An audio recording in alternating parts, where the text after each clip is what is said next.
There are those who would say that the story which follows could happen only in a dream. Regardless of where it could happen, this is the way it did happen.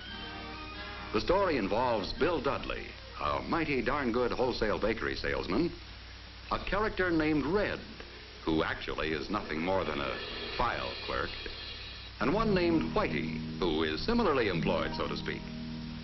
It all starts in this rather strange and out-of-this-world office, which keeps the sales records of every wholesale bakery salesman on Earth. Or so the story goes. Whitey is entrusted with the records of good salesmen. Red, the other kind. Now, it seems that Red and Whitey never see eye to eye on matters. Naturally, this leads to many arguments. Our story opens in the midst of one of them. Must you beat on that confounded thing all the time? I am not beating. I'm playing. Well, whatever it is, it sounds awful. You're just peeved because another breadfruit salesman has been transferred from your record to mine. Bill Dudley. I'll get him back on my records again. He's my kind of a salesman, that boy. Down, down, down. Marvelous record. But what about this? Which, of course, is the reason he's now in my ledger. Strictly a temporary condition. Why, at the slightest excuse, he'll slip back into his old habit of taking life easy. The way a smart salesman should. You're talking through your horns again. Wouldn't want to make a little bet on that now, would you? Like what? Oh, say, a new set of asbestos points for my pitchfork against a new set of strings for that thing. On the level? Strictly on the level. Of course, if you're afraid, it might... I don't frighten easily. Go on. Well, now, suppose an attractive young lady were to ride the route with this Bill Dudley. Say she's a magazine writer and is after material for an article. Say she makes fun of the way he works. That's all it'd take to get him back into my way of selling again. You think so, huh? I'm willing to bet on it. So I gather. But how could we up here fix it so that a magazine writer down there... Oh, no. No, not me. Why not? The trip will do you good. Of course, I haven't been down there in a long time. Even on business. That's the way to talk. And perhaps, as a little added distraction from his work... yes. But perhaps something a little more... Or perhaps even... Oh, no, don't you dare. No magic and no miracles. It's against the rules. If I go, I'll go like this. How dull. All right. Is it a bet? All right, it's a bet. I'll put this Bill Dudley to the test.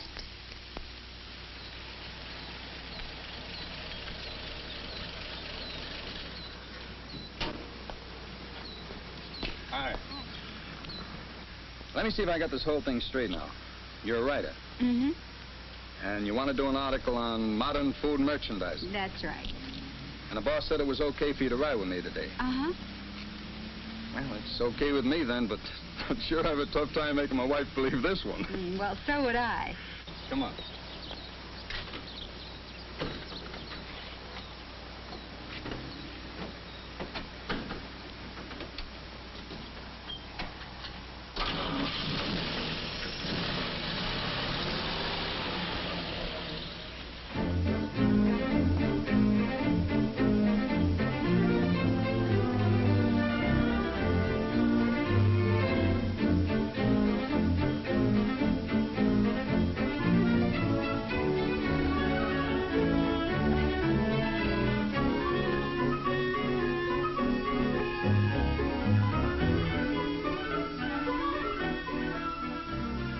Well, that's how Whitey started out to prove her point.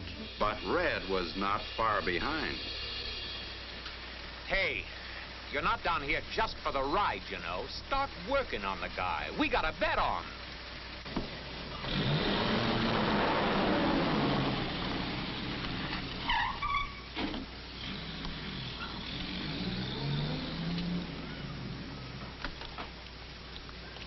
Say, you know, this seems to be an awfully dull job that you have. Oh? What gave you that idea? It wasn't my... well, after all, it is just a delivery man's job, isn't it? Young lady, take it from me. Any guy who thinks this is just a delivery job belongs in a coal truck, not a bread booth.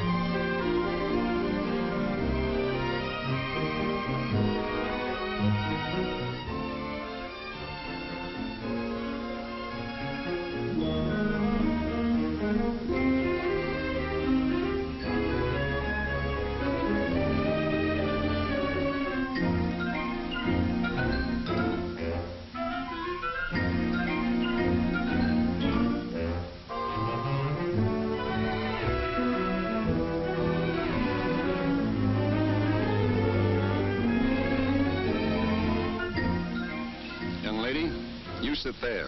I'll be right back.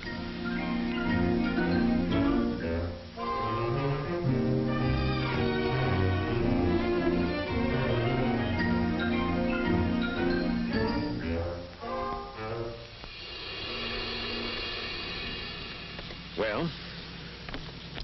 Well, I told him I thought he was a dope not to work it, to be the first one in every day. Good. I told him I thought all this push on getting good displays, just a lot of front office talk. Couldn't have phrased it better myself. Why keep a close check on how your load's going, I said. You can always dump it on the last half-dozen stops. Excellent. And what did he say? Nothing. That's the trouble. He just sat there listening and looking very thoughtful. There, you see? What did I tell you?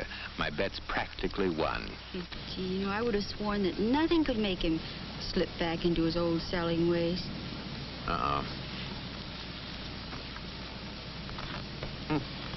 Must be new on the force. Okay.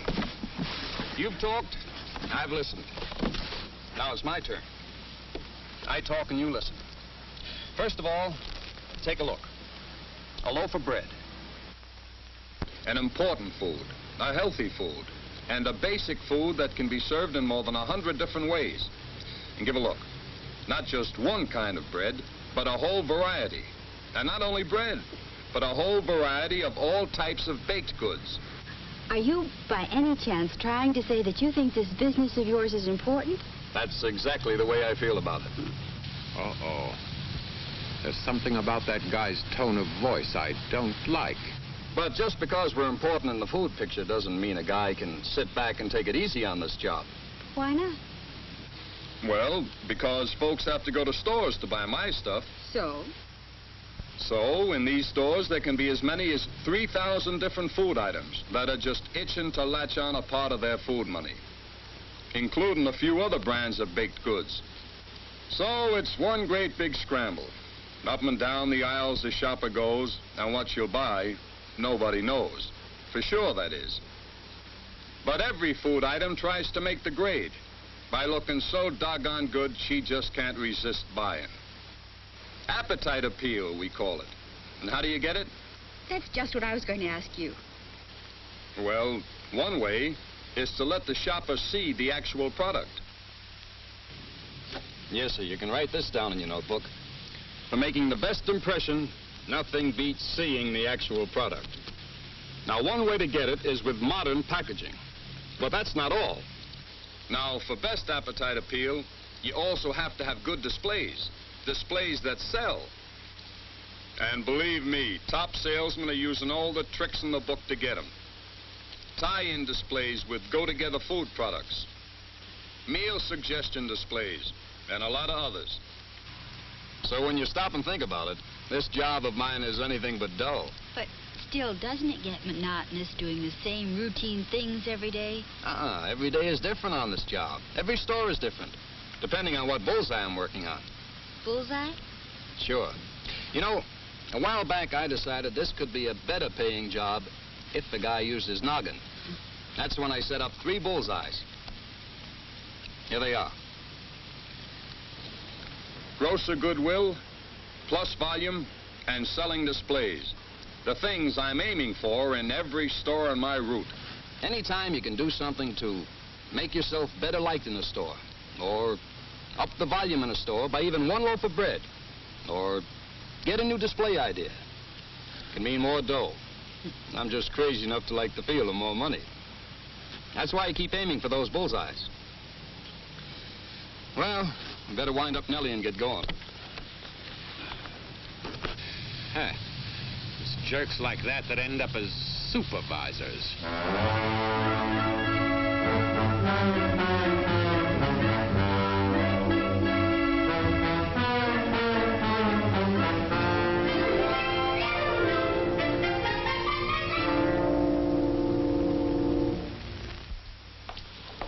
You know, when I first started on the route, I acted like it was nothing more than a delivery job. Take this grocer goodwill business. Know how I used to go after that? Why, I used to go into stores and slam doors and... Hiya, Duffy, old boy. How's the old miser today? Counting your gold again, huh?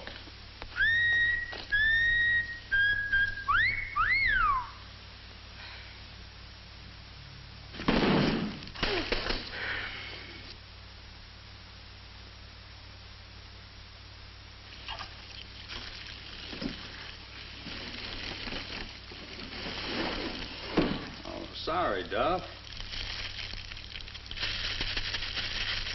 No harm done, huh? See you again, Duff. It must have been awful. Well, maybe it wasn't quite that bad. Anyway, today I go after a grocer's goodwill a little different. I'll show you.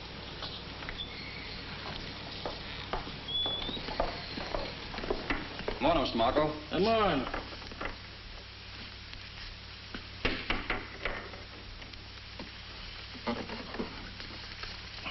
How are you today? I'm a feel lousy. No, I'm sorry to hear that. Hey, something new. Say, these are pretty slick. You noticed that, eh? Sure did.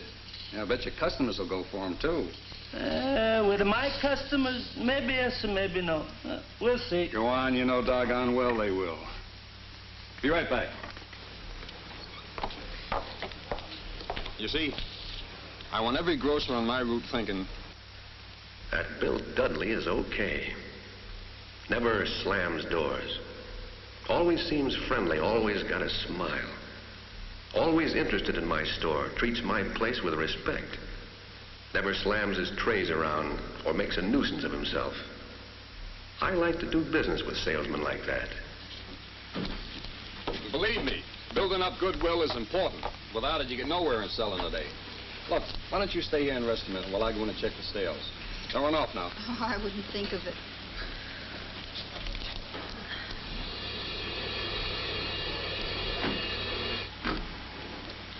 I don't like the way that guy's yakking. I do. You would. Ah. If you want my opinion, he's in a rut. Oh, well, if you want mine, he's in the groove. Thanks for the match, lady. What match? Oh, yes, you're welcome. Haven't I seen that guy before somewhere? Now, I was going to tell you about the second bullseye of mine, plus volume.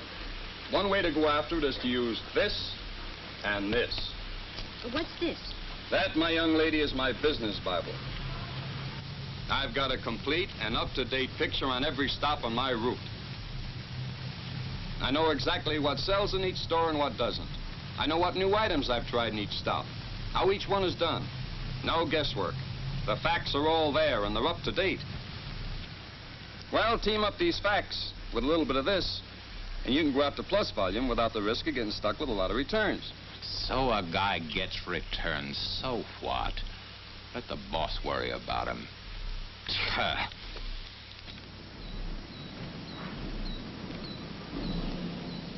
Here's something else a fella can do to get plus volume. Watch me in here.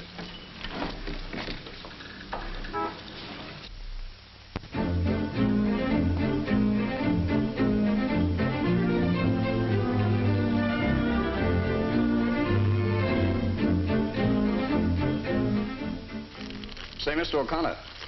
Yes, Bill? I'm putting in a half a dozen of these new sweet doughs. They went over so good last year, we're running them again. Since it's a good profit item, I'm sure you want to keep an eye on them, see how they're going. Here's a sample. See for yourself how good they are. Oh, thanks, Bill.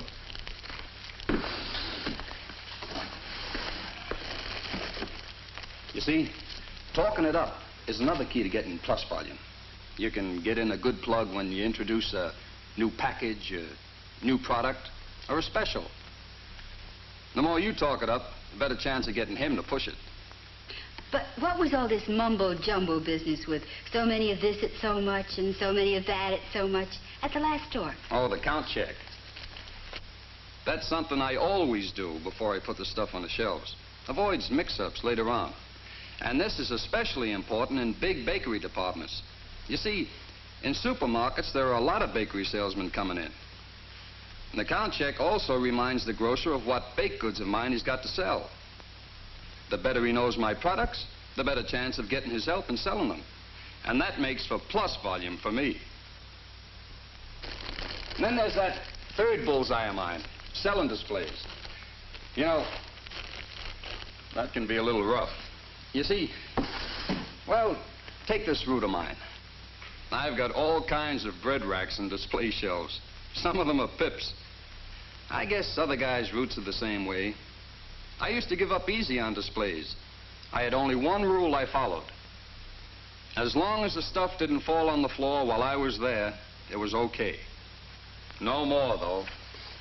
And believe me, there's no trick or mystery to building good selling displays.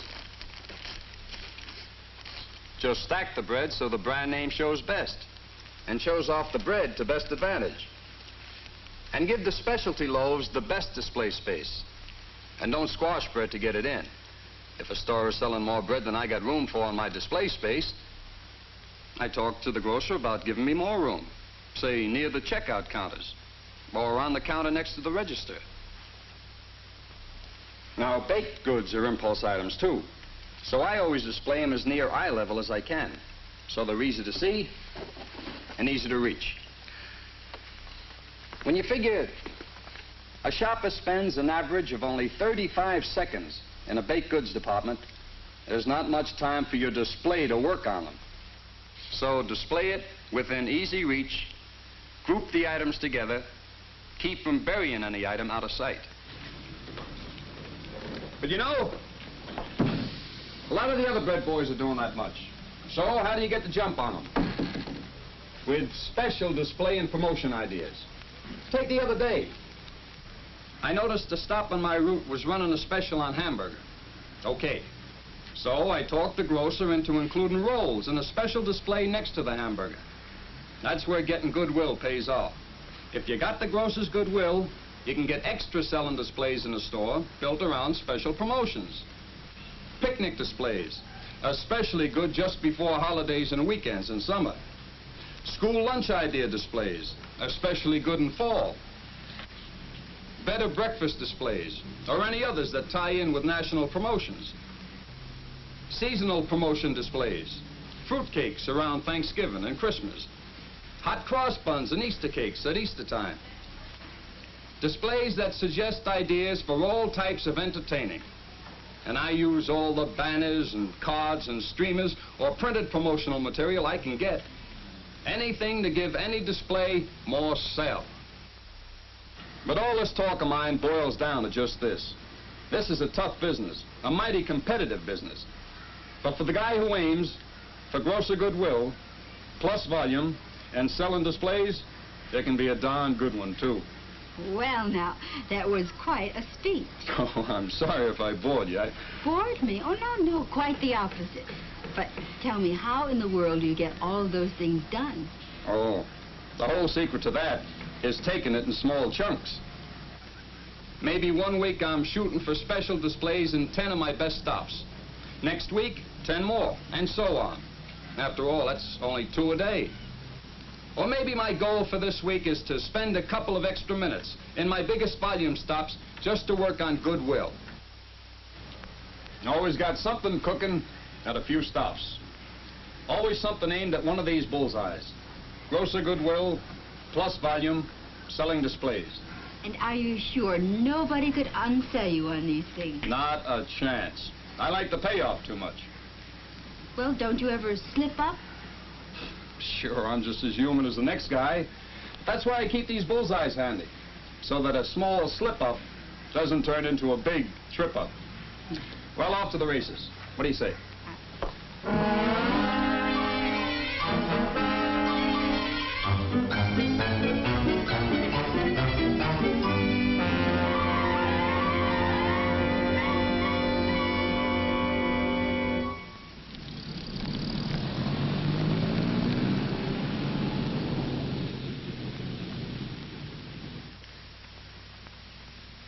Grosser goodwill, plus volume, selling displays. Okay, so you won a bet. But Bill Dudley's just one guy. Oh, well, maybe I better drop down and see some of the other fellows on your list. Oh, no, you don't. After all, that was only a bet. But from now on, I'm going to keep a pretty close watch on these guys. Mm-hmm. And so will I.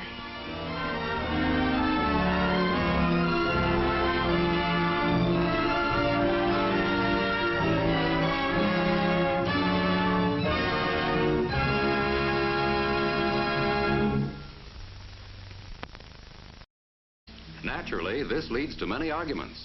Our story opens in the midst of one of them.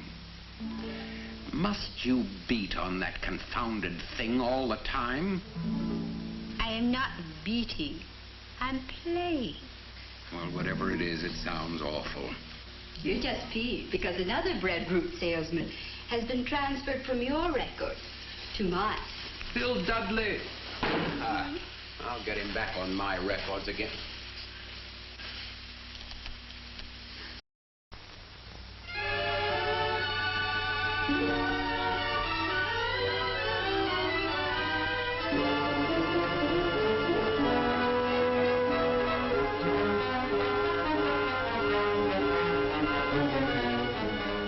There are those who would say that the story which follows could happen only in a dream. Regardless of where it could happen, this is the way it did happen. The story involves Bill Dudley, a mighty darn good wholesale bakery salesman. He's my kind of a salesman, that boy. Down, down, down. Marvelous record. But what about this? Which, of course, is the reason he's now in my ledger. Strictly a temporary condition. Why, at the slightest excuse, he'll slip back into his old habit of taking life easy, the way a smart salesman should. You're talking through your horns again. Wouldn't want to make a little bet on that now, would you? Like what? Oh, say, a new set of asbestos points for my pitchfork against a new set of strings for that thing. On the level? Strictly on the level. Of course, if you're afraid, it might... I don't frighten easily. Go on. Well, now, suppose... Salesman, a character named Red, who actually is nothing more than a file clerk, and one named Whitey, who is similarly employed, so to speak. It all starts in this rather strange and out-of-this-world office, which keeps the sales records of every wholesale bakery salesman on Earth. Or so the story goes. Whitey is entrusted with the records of good salesmen. Red, the other kind. Now, it seems that Red and Whitey never see eye to eye on matters.